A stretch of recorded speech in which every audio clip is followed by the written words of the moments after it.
మీ అధ్యక్షుడికి కూడా అన్నాను, అదే మాట మీ అధ్యక్షుడికి కూడా అన్నాను నేను. మీరు 100% క్రిస్టియను, అవునా కాదా మీరు ఆన్సర్ చెయ్యండి అని చెప్పారు అధ్యక్ష. 24 గంటలైంది, 24 గంటలైంది, ఎందుకు చెప్పలేదు?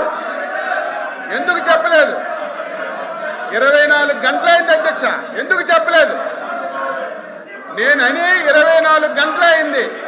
క్రిస్టియన్ కాకపోతే ఎందుకు చెప్పలేదు?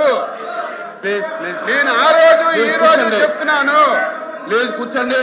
ఈ రాష్ట్రానికి ఎంతో మంది ముఖ్యమంత్రులు పరిపాలన చేశారు, బ్రిటిష్ వాళ్ళు కూడా పరిపాలన చేశారు.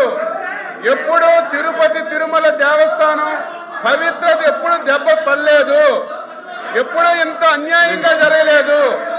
కావాలని కుట్రపూరితంగా కావాలని ఆ రోజు ముఖ్యమంత్రి గారు తిరుమల తిరుపతి పవిత్రని దెబ్బతీయాలని ఏకైక లక్ష్యం పెట్టుకొని పని చేశారు.